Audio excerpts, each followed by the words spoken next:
What would you do if the person you love the most not only cheated on you, but laughed about it with her friends? I still remember the exact day when everything changed. It was a normal Thursday afternoon, the kind of day when nothing special is supposed to happen. I came home from work, tired but excited to finally relax. I had this feeling of comfort, knowing that someone I loved was waiting for me. Her name was Emily. We had been together for years. I thought she was my person, my partner, my safe place. But as soon as I walked into our apartment that day, I knew something was off. Emily was on her phone, laughing harder than usual, her cheeks red, her body almost folded over with joy. She didn't even notice me walk in. At first, I thought maybe she was just watching some silly video. But then I heard a man's voice through the speaker. It wasn't a video. It was a call. And the way she laughed, it wasn't just friendly. It was intimate. The kind of laugh she used to give me in the early days of our relationship. I froze. My stomach turned cold. I stood there just listening. Then I heard it. The man on the other side said, "I can't believe he still doesn't know. You're too good at this." Emily laughed again, trying to shush him. She whispered, "Stop, he might hear you." But she wasn't whispering to me. She was whispering about me. At that moment, my world cracked open. I didn't say anything. I couldn't. Instead, I quietly walked past her, pretending I didn't notice. My mind was spinning. Who was he? How long had this been going on? That night, when Emily went to shower, I checked her phone. I had never done that before. I trusted her, or at least I thought I did. And there it was. Message after message from a guy named Ryan. The texts were disgusting. Inside jokes about me. Memes about how clueless I was. And worse, screenshots of my own messages to her, with both of them laughing at me behind my back. "Look at how needy he is," Ryan had written. "I know," Emily replied. "He's so boring. I don't even know why I stay." I felt like someone had punched me in the chest. But it didn't stop there. As I scrolled further, I realized it wasn't just Ryan. There were group chats too. Her friends, his friends, even some people I considered my own friends. And all of them knew. All of them laughed. All of them mocked me. Poor guy has no idea. She's way out of his league anyway. When is she finally going to dump him? I had never felt humiliation like that before. It wasn't just betrayal, it was public betrayal. A show. A joke where I was the main character, and everyone else was in on it except me. The next morning, I couldn't hold it in anymore. I confronted Emily. At first, she tried to deny it. She said I was overthinking. She said Ryan was just a friend. But when I read her own words back to her, line by line, she broke down. She started crying. Not out of guilt, but out of fear. "Please don't leave me," she begged. "It was a mistake. I didn't mean it. I don't want to lose you." Her tears hit the floor like shattered glass. She grabbed my arm, clung to me like I was the only thing keeping her alive. And here's the part one hate admitting. I almost felt sorry for her. Even after everything she had done to me, even after the cheating, the lies, the mockery, I couldn't just walk away. My heart was weak. I thought about the years we spent together, the memories, the promises. And I thought maybe, just maybe, she would change. So I did the stupidest thing I could have done. I forgave her. Or at least, I pretended to. But forgiveness doesn't erase pain. Her words stuck in my head like poison. Every time she smiled at me, I wondered if she was faking it. Every time she left the room, I wondered who she was texting. Every time we were together, I remembered the screenshots, the messages where she called me boring, pathetic, and weak. I couldn't unsee it. At night, when she fell asleep beside me, I stared at the ceiling and thought about Ryan. Thought about the laughter. Thought about how easily she betrayed me. I hated myself for staying. But I hated her even more for putting me in this position. Weeks passed. Emily acted like nothing had happened. She was suddenly sweet again, suddenly affectionate. She bought me gifts, cooked my favorite meals, tried to convince me she loved me. But I could see through it. It wasn't love, it was fear. She didn't want to lose the comfort, the stability, the life we built together. And that's when something inside me shifted. If she had the power to humiliate me, then I could take back that power. If she thought I was weak, I would show her strength. If she thought I was boring, I would make myself unforgettable. Not for her, not for anyone else, but for me. And maybe, just maybe, as revenge, I decided I wasn't going to break up with Emily. No, that would be too easy for her. Instead, I would make her feel what I felt. I would make her want to leave me. And when she finally did, it wouldn't be with laughter, it would be with heartbreak. So I started working on myself. At first, it was small things. I signed up for the gym. I updated my wardrobe and started doing a face mask every morning. I changed my routine. I stopped wasting time scrolling on my phone and started focusing on building something real. But the more I invested in myself, the more I realized how much potential I had wasted. I wasn't the weak, boring guy she described. I had just forgotten who I was. And now, I was going to find myself again. The gym was brutal at first. I was out of shape, exhausted, and sore every single day. But I didn't quit.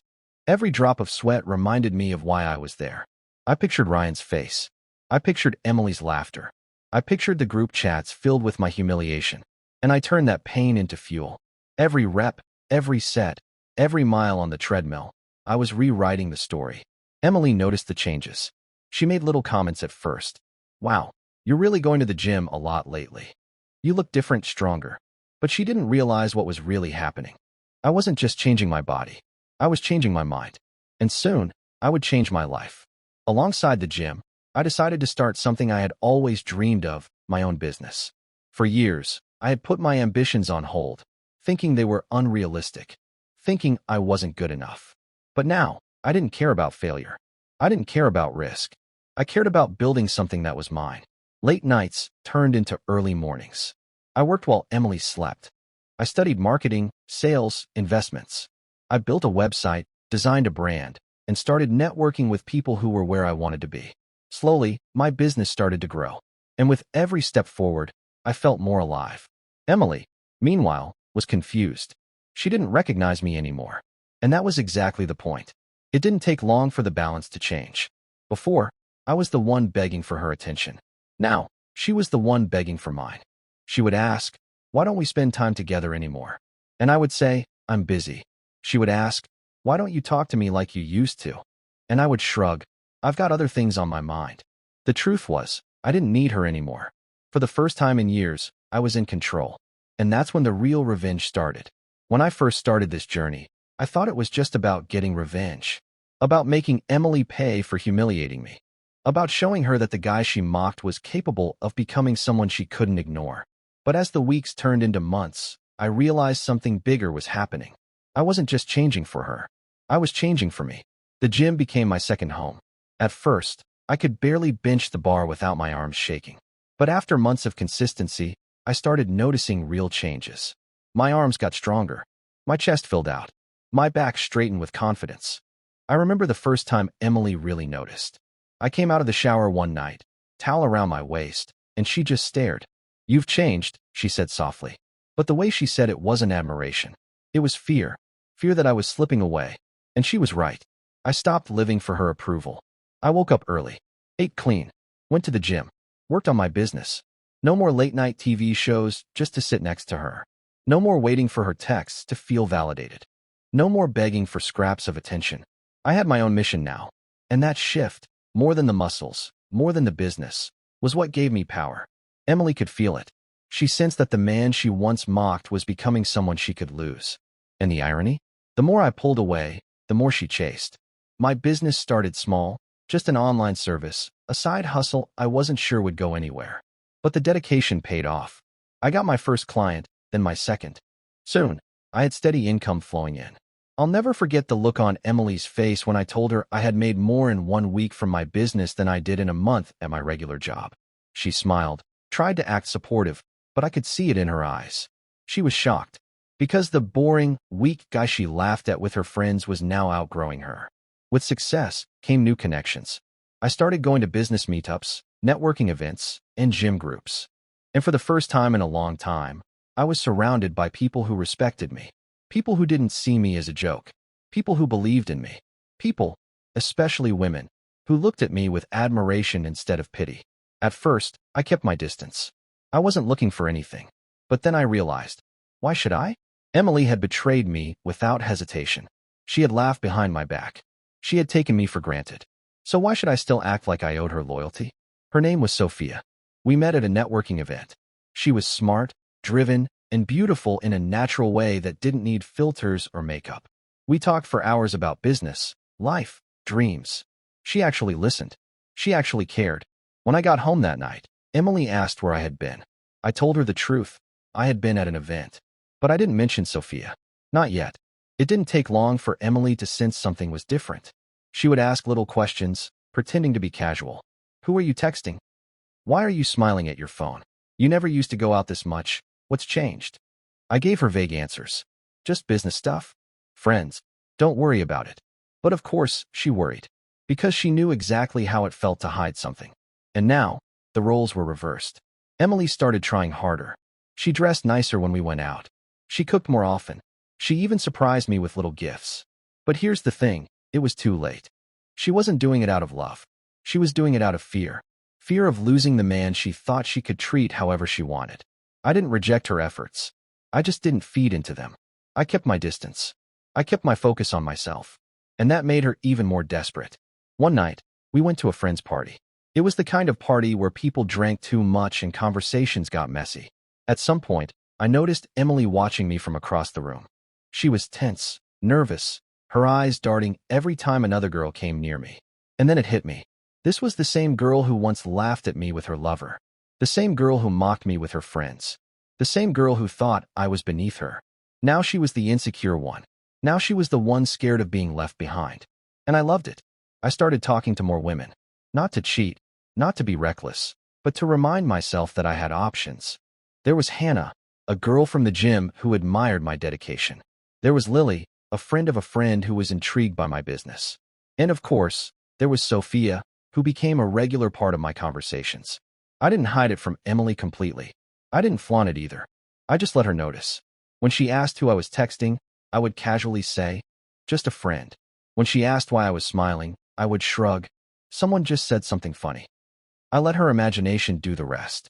Eventually, she snapped. One night, she stormed into the living room while I was texting Sophia and demanded, "Who is she?" I looked at her calmly. "Who? Don't play games with me. The girl you're always talking to." I put my phone down, leaned back, and gave her the same words she once gave me. "She's just a friend." Her face went pale, because she knew exactly what that line meant. It was almost poetic. She once laughed at me for being boring. She once thought I was too weak to ever leave her. She once betrayed me and mocked me for not knowing. Now the tables had turned. Now she was the one begging for answers. Now she was the one staying up at night, wondering who I was texting. Now she was the one fearing that I was slipping away. And I didn't even have to lie, because I wasn't doing anything wrong. I was simply living my life. But to her, that was the worst punishment of all. As weeks passed, the distance between us grew larger. She tried to close the gap. I let it stay open. She tried to remind me of the past. I reminded her of the present. And little by little, she realized what I had known all along. I didn't need her, but she needed me. And when she finally understood that, I knew the end was near. The more I changed, the more Emily crumbled. It was strange, really. For years, she had all the power. She was the one who decided when we spent time together, when we talked, when we were close. She knew I would never leave, no matter how poorly she treated me. But now the roles had completely flipped. I wasn't chasing her anymore. I wasn't begging for her attention. I wasn't afraid of losing her. And she could feel it. Emily became paranoid. Every time my phone buzzed, she flinched. Every time I left the house, she asked where I was going, who I was meeting, when I'd be back. One evening, while I was lacing up my sneakers for the gym, she blurted out, "Are you seeing someone else?" I paused, looked at her, and calmly replied, "Why would you think that?" She crossed her arms, biting her lip nervously. "Because you're different. You don't look at me the same way anymore. You don't talk to me like you used to. You're always busy. You're always smiling at your phone." I didn't confirm it. I didn't deny it. I just gave her a half smile and walked out the door. And that silence, more than any answer, drove her insane. Emily started trying harder than ever before. She dressed up even for simple dinners at home. She wore makeup to the grocery store. She sent me flirty texts like she used to in the beginning of our relationship. Sometimes she'd even beg me to stay in instead of going to the gym or a business meeting. "Can't you skip it just this once? Stay with me tonight." But I never gave in. Because I remembered every message she sent Ryan. Every cruel word. Every laugh at my expense. She didn't deserve the man I was becoming. She deserved to watch me become that man. And know she couldn't have me anymore. I didn't hide my social life. When I went out to grab coffee with Sophia, I posted a photo of the cup with her initials written on it. Nothing more, nothing less. But Emily noticed. When Hannah from the gym tagged me in a workout post, I didn't rush to untag myself. I let it stay. When Lily invited me to a group dinner, I went, and I came home smelling faintly of perfume that wasn't Emily's. None of these things were cheating. I never crossed the line, but I didn't need to, because Emily's own imagination did the rest. The real breaking point came on a Saturday night. I had just returned from a networking dinner where Sophia had been sitting next to me. We talked, we laughed, and yeah, I enjoyed it. When I got home, Emily was waiting. Her arms were crossed. Her eyes were red from crying. "Who is she?" she demanded. I sighed, setting down my keys. "Who?" "Don't play stupid with me, Alex." "Sophia. I saw the messages. I saw the way you look at her." For a moment, I stayed silent. Then I walked over, looked her dead in the eyes, and said, "She's a friend." Her face twisted with rage and heartbreak. "That's exactly what I told you about Ryan." I smiled. A cold, cruel smile. Exactly. The silence after that was heavy. She just stood there, tears forming, realizing the trap she had walked into. Finally, she whispered, "So, you're doing this to get back at me?" I didn't even hesitate. "You did it first." She covered her face with her hands, shaking her head. "I made a mistake. I told you I was sorry. Why are you doing this?" I leaned back against the wall, arms crossed. "Because you didn't just cheat, Emily. You laughed at me. You mocked me with your friends. You made me look like a fool. And now, you know exactly what that feels like." Her hands dropped from her face. Her eyes were full of pain. But for the first time, I didn't feel pity. I felt justice. After that night, Emily changed completely. She stopped laughing, stopped smiling, stopped trying to act like everything was fine. She would sit on the couch, staring blankly at the TV while I worked on my laptop. She would lie awake at night, turning over and over, unable to sleep while I slept peacefully beside her. The strong, confident Emily who once mocked me was gone. In her place was a broken version of herself. And that was exactly what I wanted. The real end came a few weeks later. I had just come back from a business trip. Things had gone well. I had landed 2 new clients and even celebrated with a group of friends, including a couple of women. When I walked into the apartment, Emily was sitting at the table, a packed bag beside her. Her face was pale, her eyes swollen from crying. "I can't do this anymore," she said, her voice barely above a whisper. I stood there, calm, collected. "Do what?" "This. Us. You're not the same person anymore. You don't love me. You're just punishing me. And I can't take it." I didn't argue. I didn't beg. I just nodded slowly and said, "If that's how you feel, then go." Her lips trembled. She had been expecting me to fight for her, to plead with her, the way I once would have. But I didn't, because I didn't need her anymore. Emily picked up her bag, tears streaming down her face. She paused at the door, looking back at me one last time. "I hope you're happy," she whispered. And then she left. The door closed behind her with a soft click, and for the first time in years, I felt free. Not just from her, but from the version of myself that had tolerated her betrayal. I didn't have to scream. I didn't have to cheat. I didn't have to beg. All I had to do was become the best version of myself. And in the process, I turned the tables completely. Emily left not because I wanted her gone, but because she couldn't stand the pain of being treated the way she once treated me. And that was the sweetest revenge of all. The night Emily left, I sat in silence for a long time. The apartment was quiet, eerily quiet. For years, her presence had filled the space, whether it was laughter, arguments, or the sound of her scrolling endlessly on her phone. Now it was just me. And instead of sadness, I felt peace. For the first time in years, there was no tension, no paranoia, no pretending. Just silence and freedom. The next morning, I woke up early. Not because I had to, but because I wanted to. I hit the gym harder than ever. I crushed my workout, sweating out every trace of the past. As I looked at myself in the mirror, shoulders broader, arms defined, face sharper, I realized something. I wasn't the man she mocked anymore. I had built someone new.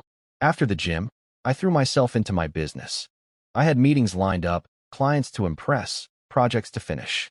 The energy I once wasted chasing Emily's approval was now fuel for my success. Within months, my business doubled in revenue. I upgraded my equipment, expanded my services, and built a small team. And with each milestone, I felt more unstoppable. I didn't need validation from anyone anymore. The numbers spoke for themselves. Of course, success changes how people see you. Friends who once ignored me suddenly wanted to hang out. People who never took me seriously now asked for advice. Even strangers seemed drawn to my confidence. And then there were the women. They noticed. At the gym, at networking events, even on social media. Suddenly, I wasn't invisible. I wasn't boring or weak. I was someone worth noticing. Sophia, especially, became a bigger part of my life. She wasn't just beautiful. She was ambitious, intelligent, and genuine. We had long conversations that stretched past midnight, not about gossip or drama, but about goals, dreams, and life. She respected me. She believed in me, something Emily never truly did. One evening, while grabbing coffee, Sophia said something that stuck with me.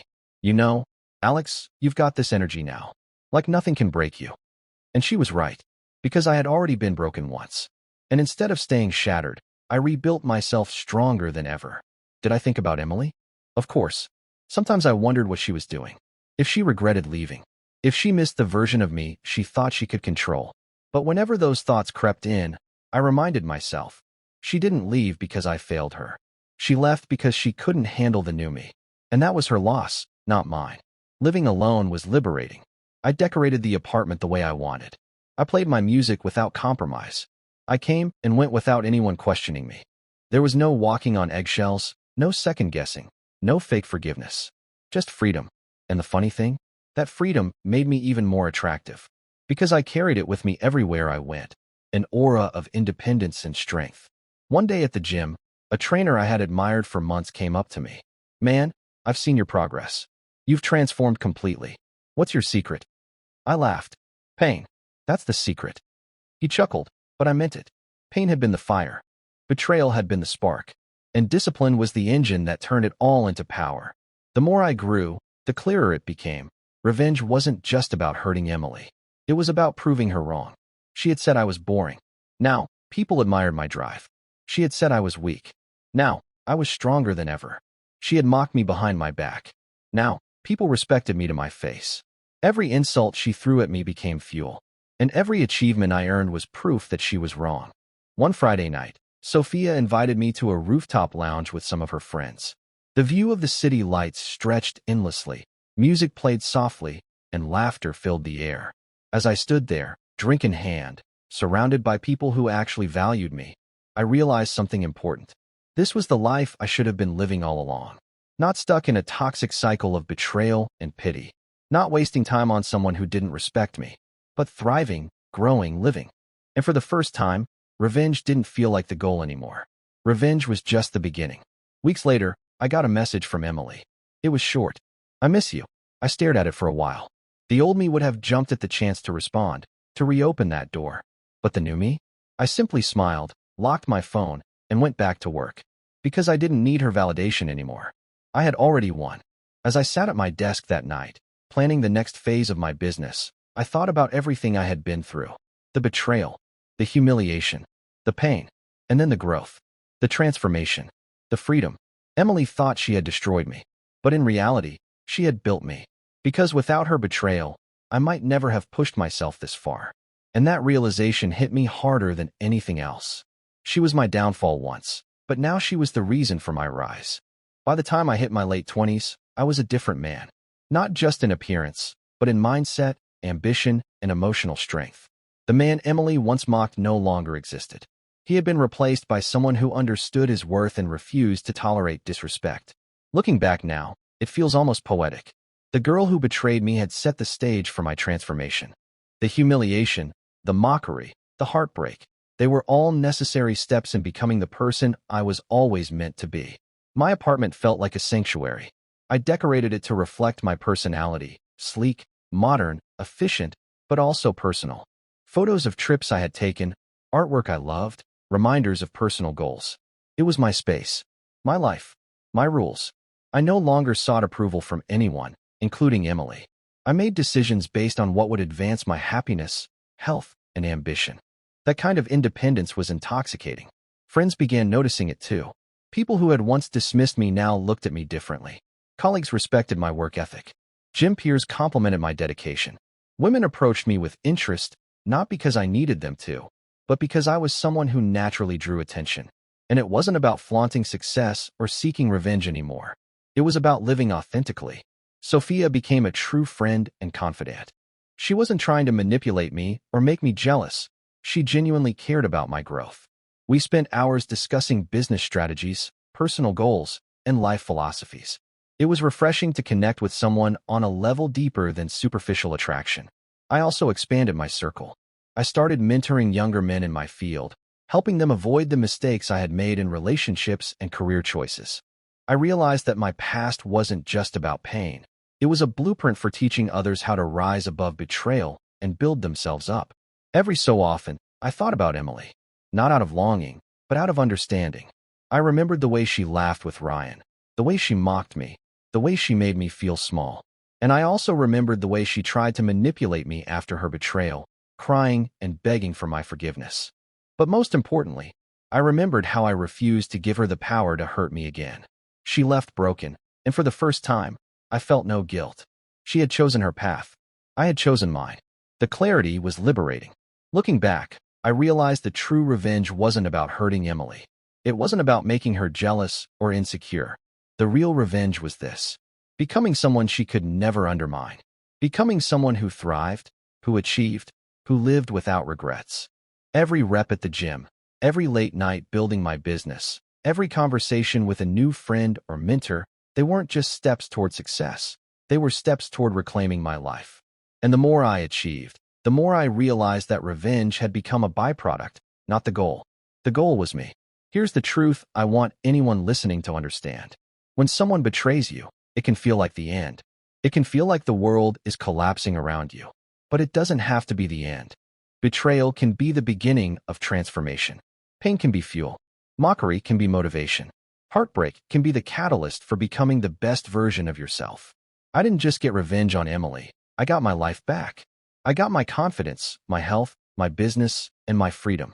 And all of it came from turning my pain into power. Months turned into years. My business expanded. I traveled more. I invested wisely. I maintained my fitness, my mind, and my independence. And throughout it all, I never forgot the lesson Emily had taught me, albeit unintentionally. I started dating again, but differently. I looked for women who respected me, who inspired me, and who shared my values. I no longer sought validation from someone who didn't deserve it. And when I finally did meet someone special, it wasn't about revenge, jealousy, or proving a point. It was about connection, mutual respect, and shared growth. One day, Emily reached out again. A simple message: "I wish things were different." I read it, smiled faintly, and deleted it. No explanation. No guilt. No longing. Because I already had what she could never give me: peace, strength, and a life I was proud of. The chapter was closed. The lesson was learned. And the revenge had already been served. Not with cruelty, but with transformation. If there's one thing I've learned from this entire journey, it's this: don't focus on hurting someone who hurt you. Focus on becoming someone they can never hurt. Focus on yourself. Build yourself. Strengthen your mind, body, and soul. Create a life so full, so rich, and so powerful that no one can touch your peace. Because real revenge isn't about someone else. It's about reclaiming your own power. And when you do that, you don't just rise, you soar. And that, in the end, is the sweetest victory of all.